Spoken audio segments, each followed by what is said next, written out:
सबरंग दुनिया के साथ आपका मेज़बान इलियास करीम हाज़िर खिदमत। और जी नाज़रीन, ये है जबल ओहद। इस पहाड़ के बारे में रसूल पाक सल्लल्लाहु अलैहि वसल्लम का फरमान है कि मैं ओहद के पहाड़ से मोहब्बत करता हूँ और ओहद का पहाड़ हमसे मोहब्बत करता है।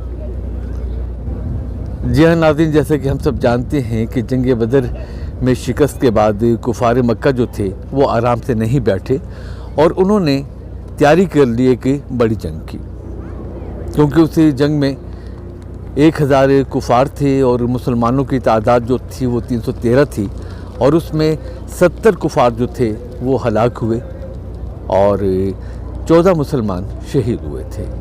तो उसका बदला लेने के लिए उन्होंने जंग की तैयारी की और वो 3000 का लश्कर लेके यहाँ पहुँचे। जंग ओहद में मुसलमानों की तादाद जो थी वो थी 1000 और उसमें भी 300 मुनाफिकीन शामिल थे। जंग का आगाज़ हुआ। ये आप देख रहे हैं कि ओहद का पहाड़ है और ओहद के पहाड़ का दूसरा हिस्सा जो है ये आपको बैक साइड पे नज़र आ रहा होगा।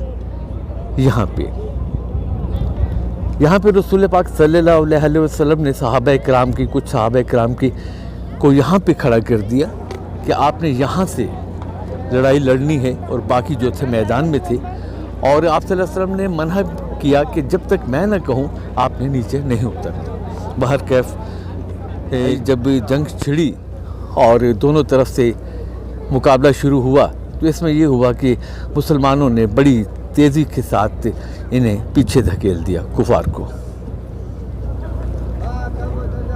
और पहाड़ी पे मौजूद सहाबा किराम जो थे वो ये समझे कि जंग हम जीत चुके हैं, तो वो माल गनीमत जमा करने के लिए नीचे उतर आए।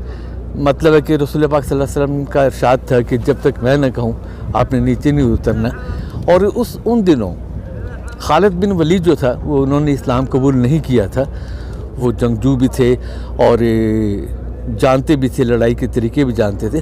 वो घूम के आए, इस पहाड़ के पीछे से घूम के आए और आके उन्होंने मुसलमानों पे हमला कर दिया। एक तो मुसलमानों की तादाद जो थी वो सिर्फ 700 थी, क्योंकि 1000 में से 300 तो मुनाफिकीन थे जो उनके साथ शामिल हो गए थे। उसमें से भी कुछ माल गनीमत जमा करने में लग गए और ये समझे कि लड़ाई का फ़ैसला हो चुका है, हम जंग जीत चुके हैं।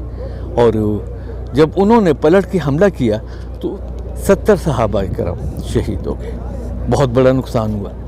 और आप सल्लल्लाहु अलैहि वसल्लम के चचा हज़रत अमीर हमज़ा जो थे वो भी इस जंग में शहीद हुए। बहुत दर्दनाक वाक़या था। आप सल्लल्लाहु अलैहि वसल्लम जो थे वो अपने चचा की से शहादत पे और जिस तरह से उन्हें शहीद करने के बाद हिंदा ने इंतकामी कार्रवाई की तो आप सल्लल्लाहु अलैहि वसल्लम बहुत ज़्यादा अफसरदा हुए, आप दीदा हुए। तो नाज़रीन, इसके साथ ही अपने मेज़बान इलियास करीम को इजाज़त दीजिए। दुआओं में याद रखिएगा। अल्लाह हाफ़िज़।